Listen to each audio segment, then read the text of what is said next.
Hello everyone. आज के अपने इस लेक्चर में हम हीट के बारे में पढ़ेंगे। देखो, प्रीवियसली हमने वर्क देखा था, ठीक। पिछले लेक्चर में हमने क्या क्या किया था कि जितने भी टाइप के प्रोसेस थे, ठीक है, reversible, irreversible, isothermal, adiabatic, isobaric, isochoric, इन सब के केस में हमने वर्क डन की कैलकुलेशन की थी, ठीक है।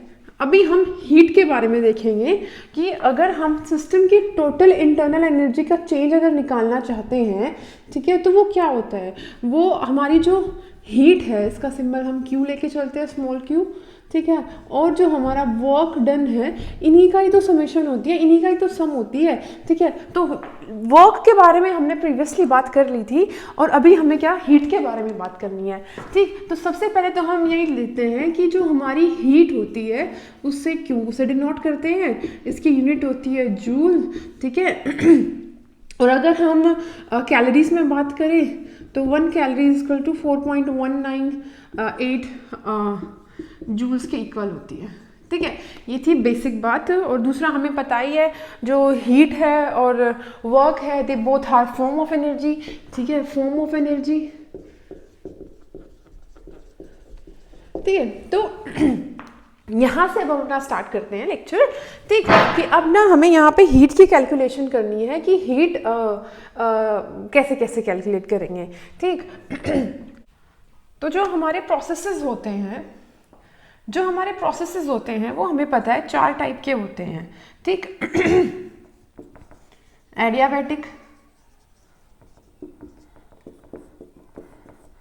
आइसोथर्मल,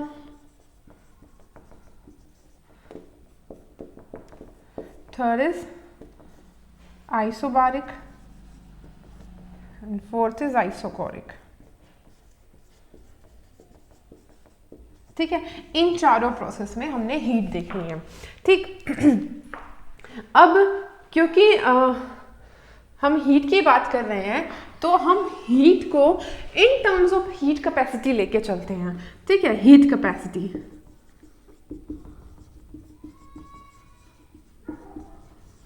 ठीक है, ये क्या होती है, ठीक है, ये क्या होती है। ये सपोज कोई सिस्टम है, ठीक है, इसके अंदर कोई सब्सटेंस प्रेजेंट है, ठीक है। हमें नहीं पता इसका क्या मास है, कुछ नहीं पता हमें। ये सिस्टम को जो हीट दी जाए कि ये इस सिस्टम का टेम्परेचर 1 डिग्री बढ़ा दे, ठीक है, इस सिस्टम का टेम्परेचर 1 डिग्री बढ़ जाएगा, तो जो हीट दी जाएगी उसी को क्या बोलेंगे हम, heat capacity. The amount of heat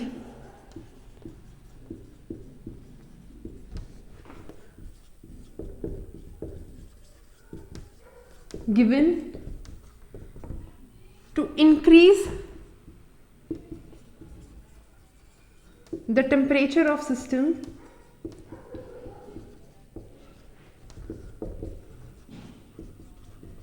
by 1 degree, ठीक है। हमने कोई नहीं मेंशन किया है कि नंबर ऑफ मोल्स कितने हैं, मास कितने हैं, तो सिर्फ हीट कैपेसिटी की बात हो रही है, ठीक है। और हीट कैपेसिटी का फॉर्मूला क्या हो गया,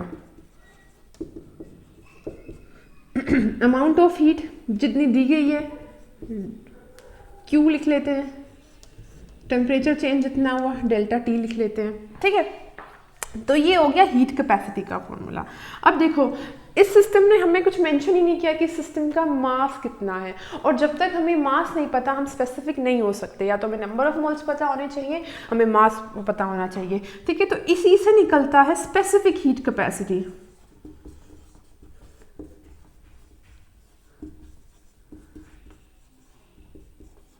ठीक है। स्पेसिफिक हीट कैपेसिटी क्या होगी, अब हमें ये देखना है।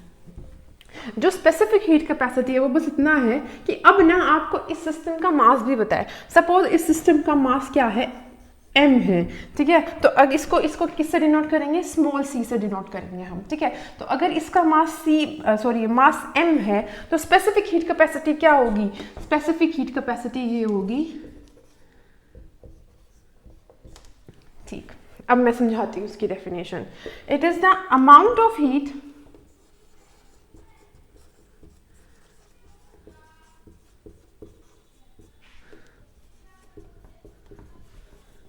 given to the system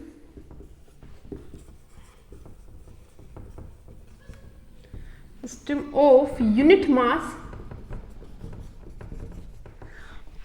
to increase its temperature by 1 degree, कैसे भी लिख सकते हो 1 डिग्री। ठीक है, ये हो गई हमारी स्पेसिफिक हीट कैपेसिटी। ये क्या है, इसका मास।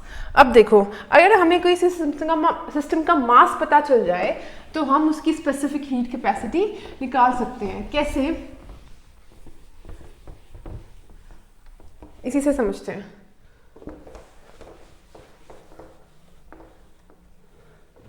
देखो, ये आपके पास एक सिस्टम है, ठीक। इसको सपोज हमने 10 जूल्स एनर्जी दी, ठीक है, 10 जूल्स दे दिए। इस सिस्टम का जो मास था सपोज 1.5 ग्राम्स था, ठीक है। चलो 15 जूल्स लगा लेते हैं हम एनर्जी, ठीक है। 15 जूल एनर्जी दी, इसका मास इतना है, और इसके अंदर temperature change suppose 10 degree Celsius का आया, ठीक है। तो इस सिस्टम की स्पेसिफिक हीट कैपेसिटी हम कैसे निकालेंगे, ठीक है। तो इसकी स्पेसिफिक हीट कैपेसिटी हम ऐसे निकालेंगे। फॉर्मूला क्या दिया हुआ है हमारे पास, फॉर्मूला है C is equal to Q m by delta T, ठीक है। तो Q कितनी दी हुई है, 10 जूल्स, मास कितना दिया हुआ है 1.5 ग्राम, और टेम्परेचर चेंज कितना दिया हुआ है 10 डिग्री सेल्सियस, ठीक है। तो अब आपके पास जो वैल्यू आएगी वो क्या होगी, इसकी स्पेसिफिक हीट कैपेसिटी, ठीक है। जूल्स यूनिट क्या होगी, पर ग्राम पर डिग्री सेल्सियस, ठीक है। ये यूनिट हो जाएगी आपकी, ठीक। तो यहाँ से आपको क्या मिलने वाला है, ये 15 जूल था ना, ठीक है, 1, ठीक है। तो यहाँ पे आपकी वैल्यू आ गई 1, ठीक। लेकिन ये किसके टर्म्स में है, मास की टर्म्स में है। और आपने देखा होगा हमारी जितनी भी केमिकल चेंजेस होते हैं, हम किसके मोल्स की टर्म में ज़्यादा डील करते हैं, ठीक है। तो अब हमें कोई ऐसी टर्म लेके आनी पड़ेगी जो मोल्स में हो, ठीक। सिंपली अगर आप इधर देखो तो ये मास है, मास और नंबर ऑफ मोल्स के बीच क्या रिलेशन होता है, ठीक। सिस्टम का मास अगर दिया हुआ है, ठीक है, तो नंबर ऑफ मोल्स क्या होंगे, moles are equal to given mass upon molecular mass, या वेट आप कुछ भी ले सकते हो, ठीक। तो अब आपको इसी फॉर्मूला में अगर मैं बोलूं, ये वैल्यू अगर हम रख दें, C जो हमारा स्मॉल c है वो, ठीक, वो क्या हो गया, Q मास की जगह हम क्या लिख सकते हैं, M की जगह number of moles into molecular weight, molecular mass into delta T। अब देखो, अब हम एक टर्म इंट्रोड्यूस करते हैं, ये जो C है इसमें मॉलिक्यूलर मास को बाहर निकाल लेते हैं, मोल्स इनटू डेल्टा T, कुछ नहीं किया, सब सेम है, ठीक है। अब ये जो आपके पास टर्म आई है ये वाली, ठीक, इसको अब हम एक नया नाम देंगे, इसको बोलेंगे molar heat capacity.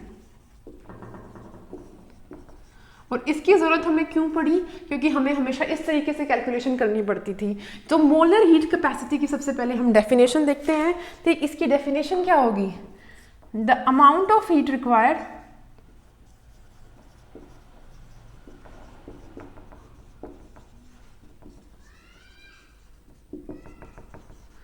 to raise the temperature of 1 mole of substance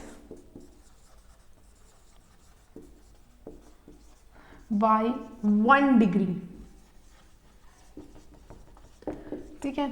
formula क्या हो जाएगा स्पेसिफिक हीट कैपेसिटी का, इसको मैं कैपिटल C से रिप्रेजेंट करती हूँ, कुछ बुक्स CM से भी देते हैं, आप कुछ भी ले सकते हो, ठीक है। Q नंबर ऑफ मोल्स जिसको हम n से प्रेजेंट करते हैं इनटू डेल्टा T। अब अगर आपसे कोई इस चीज़ को बोले तो आप इसको CM ले लेते हैं, CM लेके चलते हैं, ठीक है, इसको CM बोलते हैं। तो अगर आपसे पूछे CM क्या होगा, CM होगा CM की वैल्यू क्या हो गई, Q by N into delta T। और आपसे अगर स्पेसिफिक हीट कैपेसिटी और मोलर हीट कैपेसिटी में रिलेशन पूछे तो क्या होगा, यहाँ पे इसकी वैल्यू रख दो। देख तो C is equals to CM divided by molecular mass, ठीक है।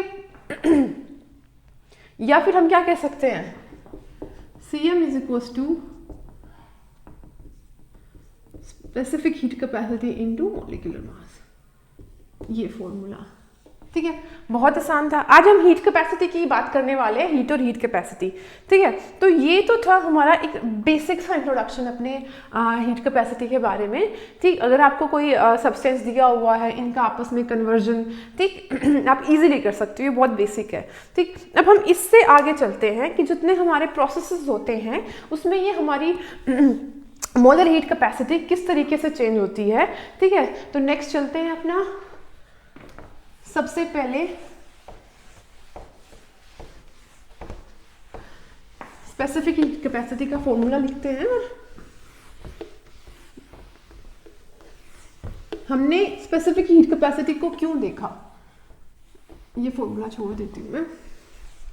देखो, अगर हमें अपने सिस्टम की हीट निकालनी है, ठीक है, जो हमारा CM होता है वो क्या है, वो यही तो है, Q N into delta T, ठीक है। अगर आपको Q निकालना है तो ये क्या हो जाएगा, NCM डेल्टा T, ठीक। आप इजीली हीट निकाल सकते हो। और ये CM क्या है, molar heat capacity,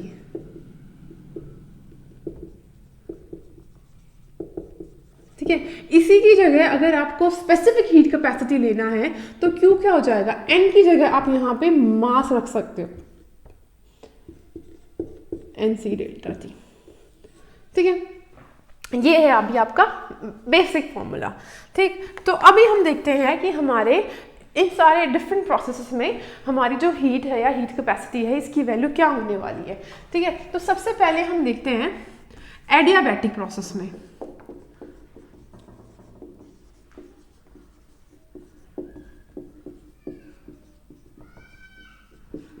adiabatic process में देखते हैं, जो हमारा एडियाबैटिक प्रोसेस है उसके अंदर तो चेंज इन हीट हमने क्या बताया था शुरू में, 0 होता है, ठीक है। तो इसकी कहानी तो यहीं पर खत्म हो जाती है कि एडियाबैटिक प्रोसेस में हमने हीट चेंज नहीं पढ़ना है क्योंकि हीट इधर से उधर जाती ही नहीं है, ठीक है। तो दूसरा प्रोसेस आता है हमारा आइसोथर्मल,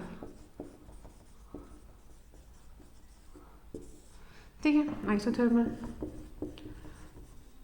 इसके अंदर क्या होता है, delta T is equals to 0। और अगर आप ये बात इधर इस फॉर्मूला में करें और हम स्पेसिफिक हीट कैपेसिटी की बात देखें, CM की वैल्यू अगर देखें, मोलर हीट कैपेसिटी की देखें, N इंटू डेल्टा T। और अगर डेल्टा T 0 है तो ये वैल्यू क्या हो जाएगी, इन्फिनिटी। जो मोलर हीट कैपेसिटी हमारी होगी सिस्टम की वो क्या हो गई, इन्फिनिटी। तो जो हमारी हीट कैपेसिटी है स्पेसिफिक भी और मोलर भी, क्योंकि डेल्टा T दोनों में ही नीचे है, ठीक है, ये नीचे है ना, तो इसीलिए आइसोथर्मल जब भी प्रोसेस होगा तो स्पेसिफिक हीट कैपेसिटी और मोलर हीट कैपेसिटी की वैल्यू क्या होगी, इन्फिनिटी। और एडियाबैटिक प्रोसेस के अंदर 0, ठीक है। उसके बाद हम देखते हैं हमारे आइसोकोरिक प्रोसेस के अंदर,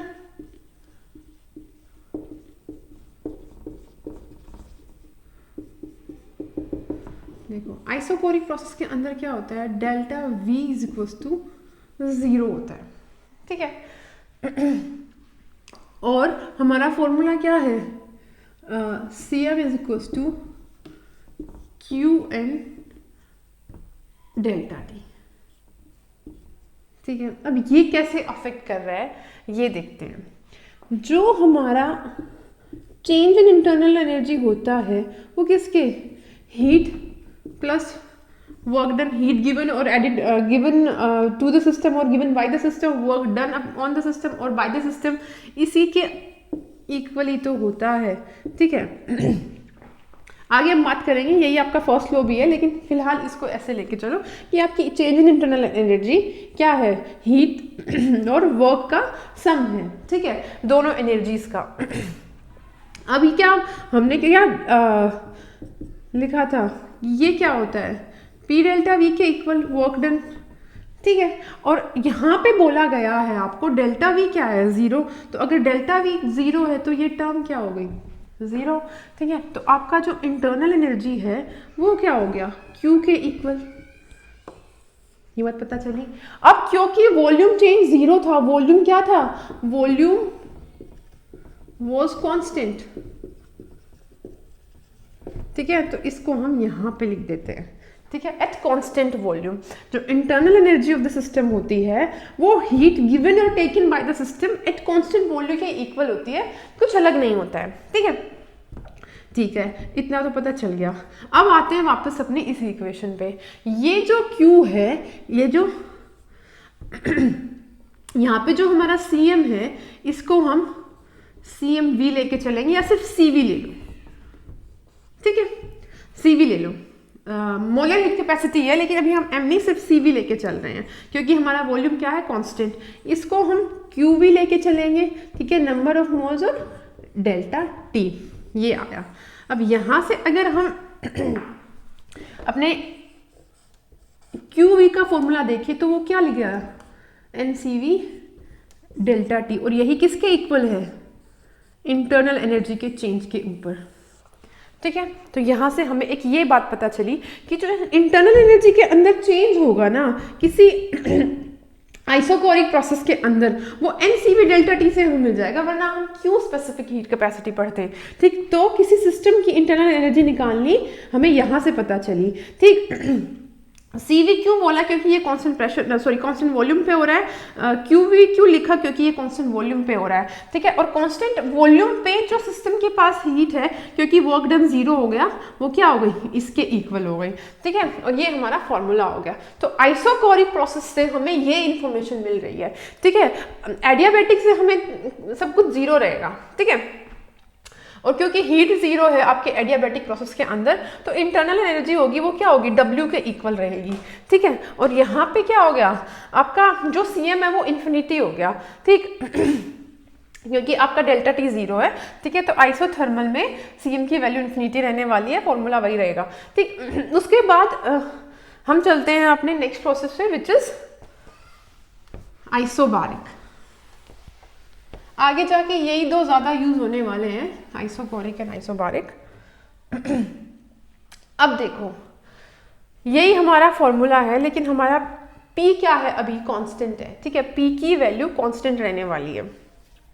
ठीक, तो जो हमारा आइसोबारिक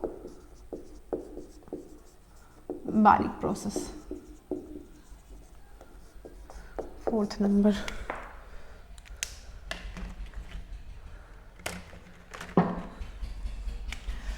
आइसोबारिक प्रोसेस के अंदर क्या है, जो डेल्टा P है वो जीरो है। ठीक है, हमारा जो मोलर हीट कैपेसिटी है वो सेम रहने वाली है एन डेल्टा T। ठीक, अब देखो ये जो प्रोसेस है वो कांस्टेंट प्रेशर पे हो रहा है, इसका मतलब ये हो ना कांस्टेंट प्रेशर। ठीक है, और इसको अब हम Cp लिख सकते हैं। यहाँ पे जो हीट होगी वो कांस्टेंट प्रेशर पे होगी। ठीक है, तो यहाँ से हमें क्या मिला, जो हमारा Qp होगा उसकी वैल्यू क्या होगी, NCp डेल्टा T। हम अभी आगे जाके इस टर्म की भी बात करेंगे। ये जो Qp आएगा ये हमारा डेल्टा H के इक्वल आएगा, which is change in enthalpy of the system.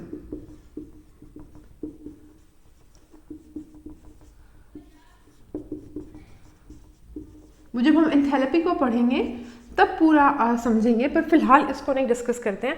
फिलहाल अब बस ये फॉर्मूला देख लो, which is equal to delta H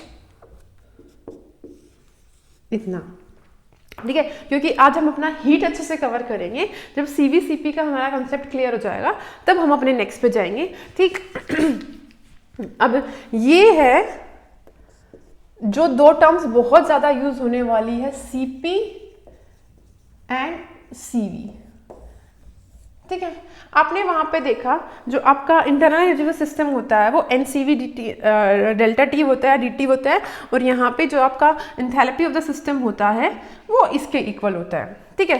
तो अब हमें देखना है कि हमारा CP और CV में रिलेशन क्या है, ठीक है, और CP और CV पे किस तरीके की प्रॉब्लम्स आती हैं, ठीक है। तो सबसे पहली चीज CP minus CV is equals to NR only for ideal gases,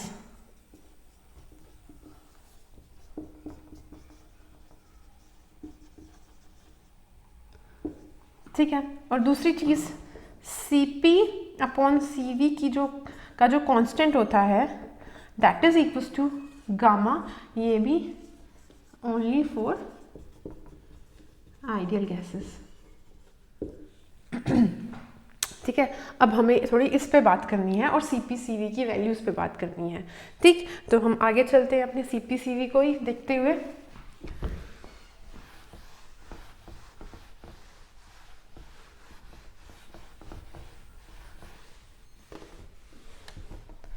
देखो यहां पे मैंने लिखा CP minus CV equals to NR। इसको अगर हम ड्राइव करें, देखो मैंने अभी बताया कि जो CP की वैल्यू होती है वो क्या है, QP एंड डेल्टा T, और CV की वैल्यू क्या है, QV एंड डेल्टा T, ठीक है। और ये जो QP है इसको डेल्टा H लिख सकते हैं, और ये जो QV है इसको डेल्टा U लिख सकते हैं, ठीक है। तो जो हमारा CP हो गया वो क्या हो गया, delta H and delta T, और जो हमारा डेल्टा U सॉरी CV है वो क्या हो गया, delta U upon N delta हो गया, ठीक है। अब CP माइनस CV हमको निकालना है, ठीक है।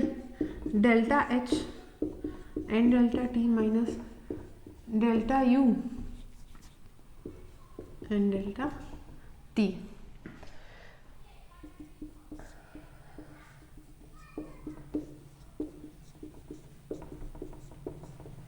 ये चीज़ आपके निकल के आ रही है आपके पास। अगर आपको आइडियल गैसेस की इन दोनों चीज़ों की वैल्यू पता है तो आप CP माइनस CV निकाल सकते हो,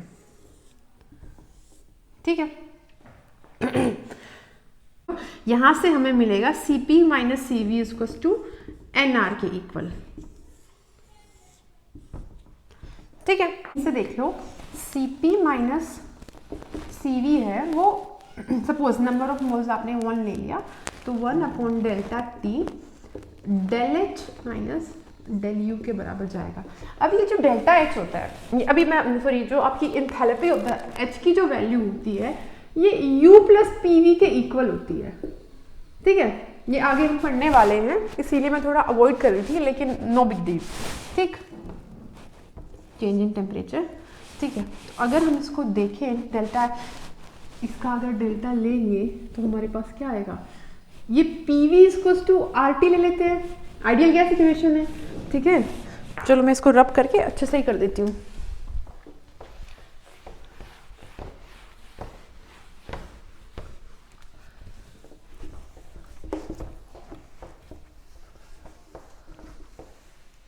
देखो जो हमारी H की वैल्यू है that is equals to U plus PV, ठीक है।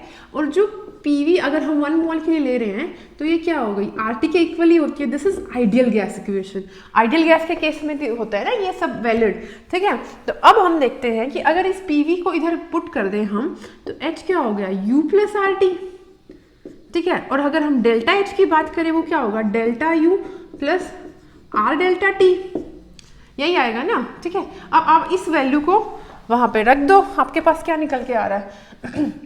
आप बस इतना समझ लो, अगले लेक्चर में आपका ये भी क्लियर हो जाएगा, अभी के लिए आप इतना समझ लो, ठीक है। तो आपको यहाँ से अगर आप ये वैल्यू इस इक्वेशन में पुट करेंगे तो आपको क्या मिलेगा, C P minus C V is equal to 1 upon delta T था यहाँ पे, डेल्टा यू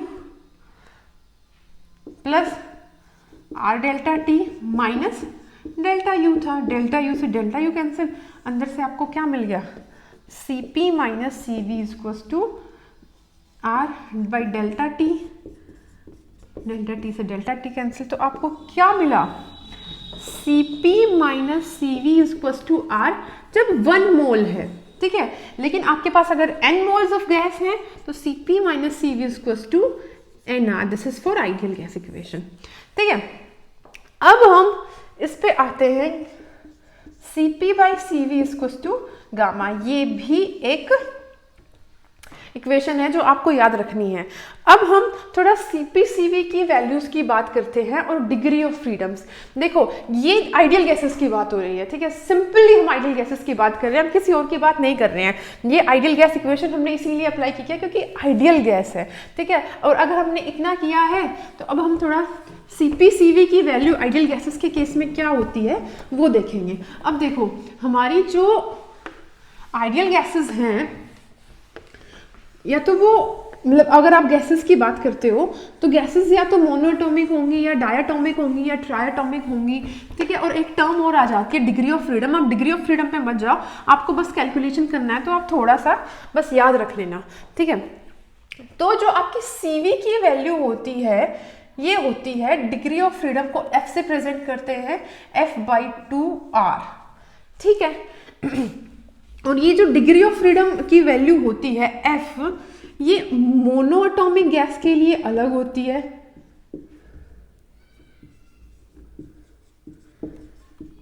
डायटॉमिक के लिए अलग होती है और ट्रायटॉमिक के लिए अलग होती है, ठीक है। मोनोएटॉमिक गैस के लिए डिग्री ऑफ फ्रीडम सिंपली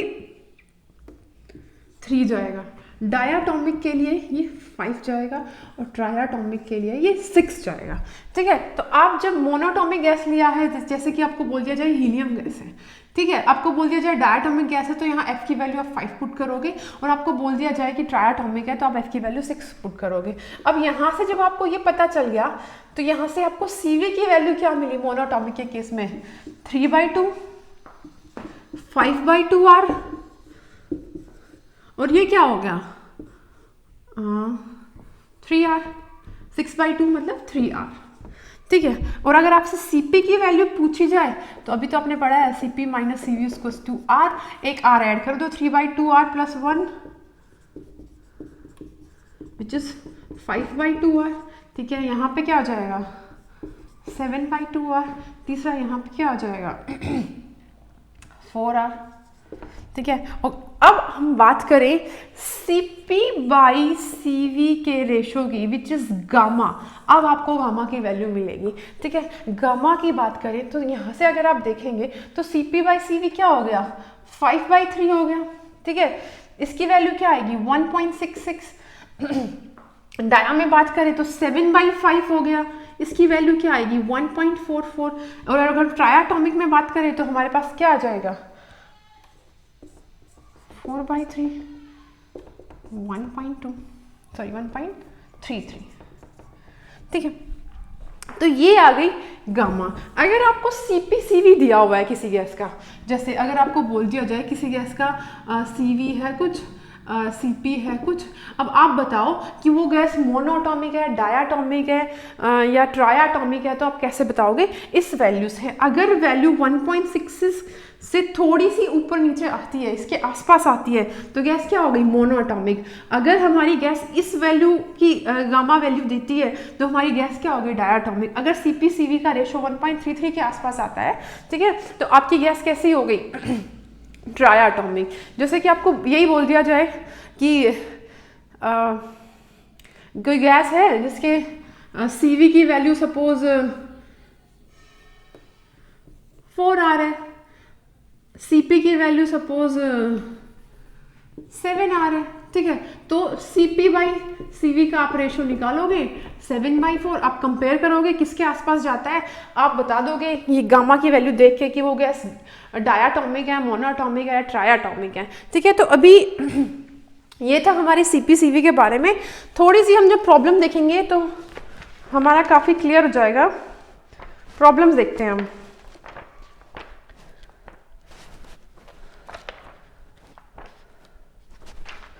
देखो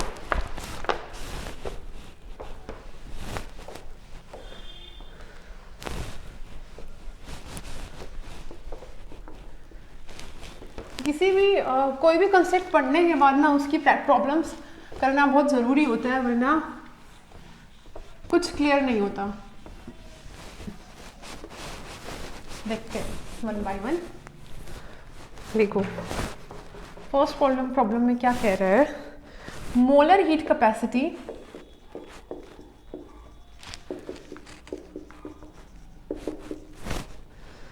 of water at equilibrium with ice, ठीक है, वाटर का आइस के साथ इक्विलिब्रियम है, at constant pressure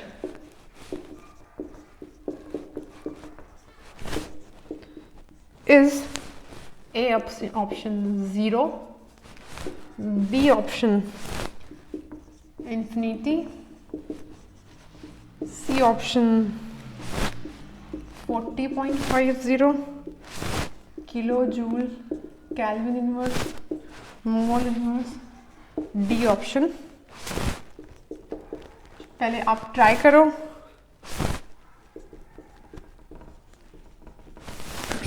देखो अब इसने हमें क्या क्या इंफॉर्मेशन दी है जो हमें यूज करनी है, ठीक है, हम वो देखते हैं।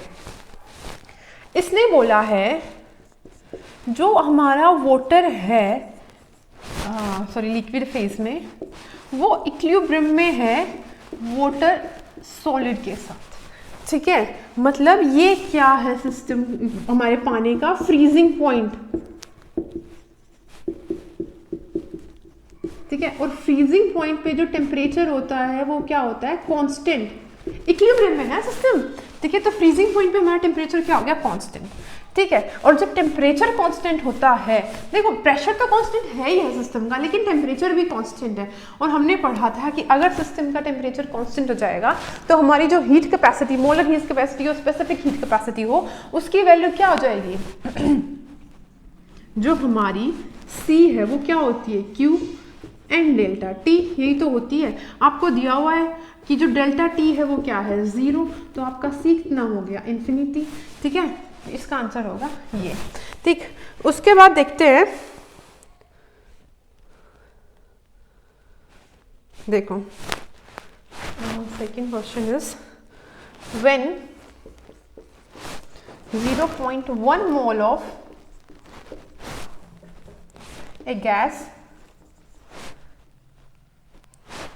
absorbs 41.75 joules of heat, heat की वैल्यू दी है ये, the rise in temperature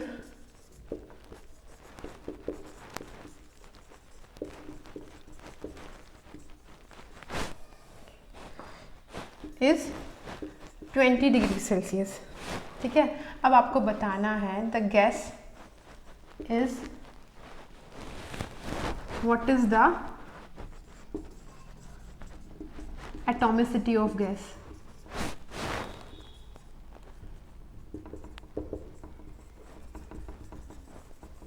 ठीक है। देखते हैं क्या क्या दिया। अगर हम इसका CV और CP कैलकुलेट करना चाहे, एक ही चीज़ अगर हमें मिल जाए, ठीक है। 0.1 मोल ऑफ द गैस है, नंबर ऑफ मोल्स कितने हैं, 0.1, ठीक है। Q की वैल्यू है 41.75, ठीक है। उसके बाद क्या दिया हुआ है, जूल्स लिख लेना यहाँ पे। उसके बाद टेम्परेचर डेल्टा टी हुआ है 20 डिग्री सेल्सियस इंक्रीज, ठीक है। आपको यहाँ से CV निकालना है, सिंपल है, फॉर्मूला में वैल्यू लिखो, ठीक है। CV निकाला हमने, क्या आया 41.75, टेम्परेचर कितना बढ़ा 20, नंबर ऑफ मोल कितने 0.1, ठीक। यहाँ से आपको CV मिल गया।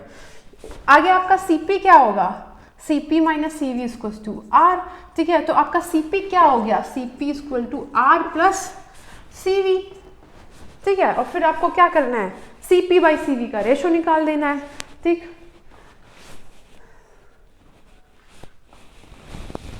CP बाई CV का रेशो आएगा गामा, ठीक है। अगर ये किसके पास आता है 1.66 के पास आता है तो ये गैस आपकी कैसी होगी, मोनोएटॉमिक।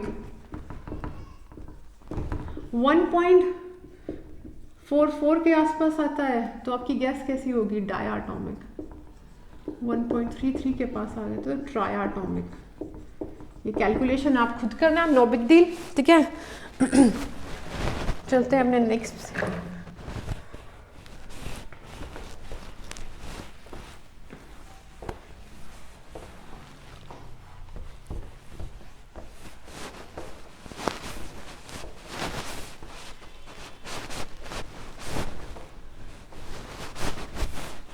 देखो क्वेश्चन क्या है, which of the following is the correct statement. देखो आपको दिया हुआ है which one of the following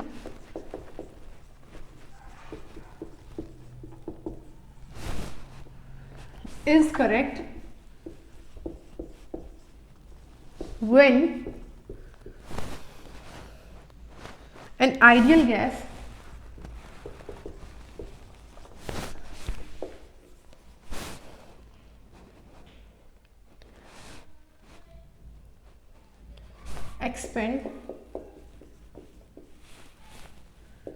expanded adiabatically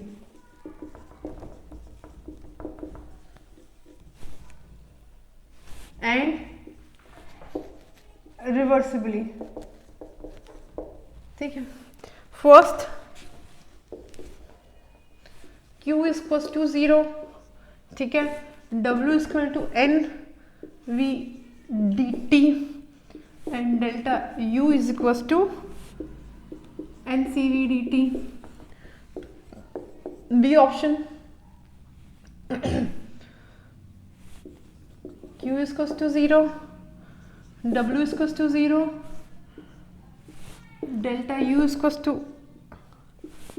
NCV dt। Option क्या है, Q0, W is equal to NCV dt, delta U is equals to 0, और लास्ट ऑप्शन क्या है, नन ऑफ द अबव। अच्छा, इसने दिया है कि जो हमारा प्रोसेस है वो क्या है, एडियाबैटिक।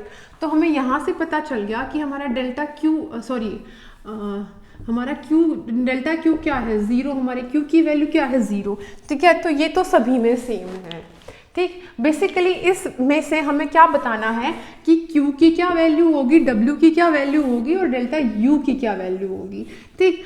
अब डेल्टा क्यू के बाद हम आते हैं डेल्टा यू पे, हम हमारी इंटरनल एनर्जी क्या होगी या हमारा वर्क डन क्या होगा।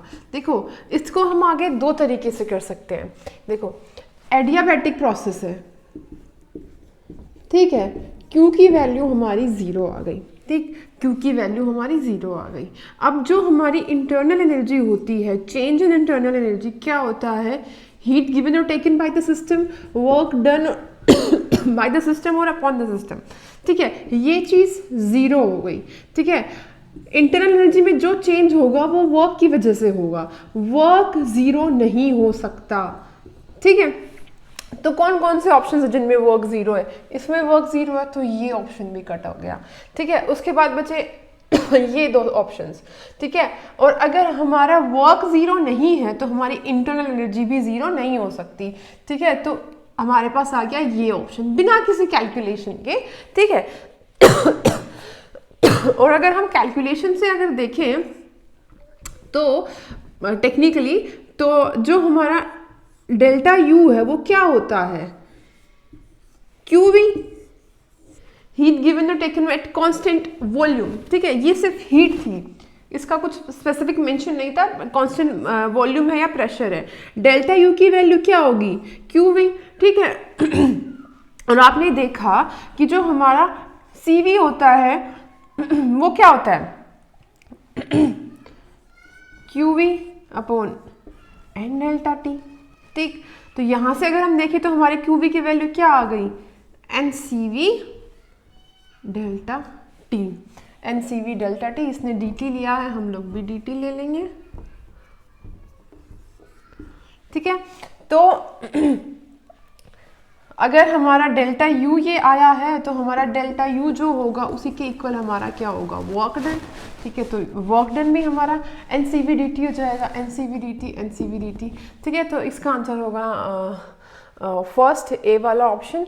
ठीक है, उसके बाद एक चीज़ और, जैसे कि अगर यहाँ पे वो डेल्टा क्यू लिखता या उसने क्यू लिखा है तो एक ही बात है, ये जो क्यू है या डब्ल्यू है इसको डेल्टा क्यू या डेल्टा डब्ल्यू भी लिख सकते हो, बिकॉज यही तो अमाउंट है जो चेंज हो रहा है।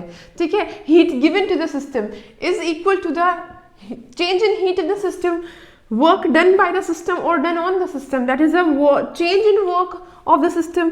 ठीक है, तो कभी कभार ये हो जाता है, ये दो के केस में आप कंफ्यूज ना करें कि क्यू दिया हुआ, डेल्टा क्यू नहीं दिया हुआ, डब्ल्यू दिया हुआ, डेल्टा डब्ल्यू नहीं दिया हुआ, लेकिन बाकी अपनी सारे फंक्शंस का आपको चेंज ही रिपोर्ट करना है। यहाँ पे भी आपने चेंज ही लिखा है लेकिन आपने सिंपल क्यू से लिख दिया, तो प्लीज़ इससे कंफ्यूज ना करें।